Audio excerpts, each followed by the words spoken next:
മെക്സിക്കോയിലെ കാൻക്യൂനിൽ നിന്നും മാഞ്ചസ്റ്ററിലേക്ക് പറന്ന ബോയിംഗ് 787-8 വിമാനമാണ് 2023 ഡിസംബറിൽ മണിക്കൂറിൽ 100 മൈൽ വേഗതയിൽ ആഞ്ഞടിച്ച പിയ കൊടുങ്കാറ്റ് സമയത്ത് കഷ്ടിച്ച് രക്ഷപ്പെട്ടത്.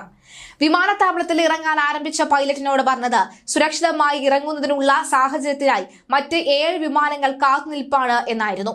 വിമാനം എപ്പോൾ ഇറക്കാനാകും എന്ന കാര്യത്തിൽ വ്യക്തമായ ഒരു മറുപടി നൽകാൻ എയർ ട്രാഫിക് കൺട്രോൾ ജീവനക്കാർ തയ്യാറായില്ല.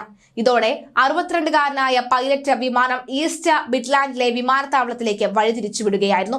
എന്നാൽ അത്രയും വലിപ്പമുള്ള വിമാനം ഇറക്കാനുള്ള സൗകര്യം അവിടെ ഇല്ല എന്ന് പറഞ്ഞ വിമാനത്താവള അധികൃതർ വിമാനം ബർമിംഗ്ഹാമിലേക്ക് തിരിച്ചുവിടുകയായിരുന്നു.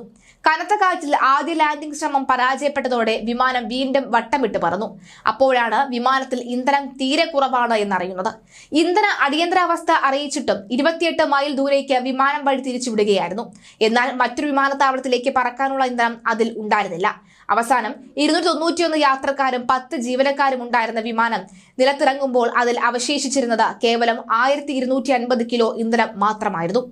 മണിക്കൂറിൽ 60.5 കിലോഗ്രാം എരിച്ചു കളയുന്ന വിമാനത്തിൽ കേവലം 20 മിനിറ്റ് നേരത്തേക്ക് മാത്രമുള്ള ഇന്ധനമായിരുന്നു ഉണ്ടായിരുന്നത് എന്ന ചുരുക്കം.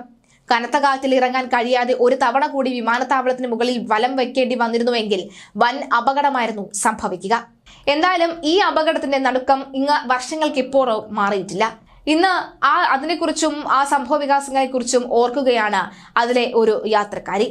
എന്തായാലും നിലവിൽ ഇപ്പോഴത്തെ ആ ഒരു രക്ഷപ്പെടലിനെ കുറിച്ച് ഓർക്കുമ്പോഴും പലരും അതിന്റെ താഴെ വന്ന കുറിപ്പും അഭിപ്രായം ഒക്കെ പറയുകയാണ്, രേഖപ്പെടുത്തുകയാണ്. ഇതേ രീതി ഞങ്ങൾക്കും തങ്ങൾക്കും ഉണ്ടായിട്ടുണ്ട് എന്ന് പറയുന്നു. അങ്ങനെ വിമാനം യാത്ര ചെയ്യുന്നവർ എന്തായാലും ഇത്തരം വാർത്തകൾക്ക് ചെവികൊള്ളേണ്ടതില്ല. പക്ഷേ അപ്പോഴും വിമാനത്തിനകത്തുള്ള സുരക്ഷാ മുൻകരുതലുകൾ എന്തൊക്കെയാണോ ജീവനക്കാർ പറയുന്നത് അത് തന്നെ ശ്രമിക്കാനും അത് തന്നെ പിന്തുടരാനും ശ്രമിക്കുക എന്നാണ് വ്യക്തമാകുന്നത്.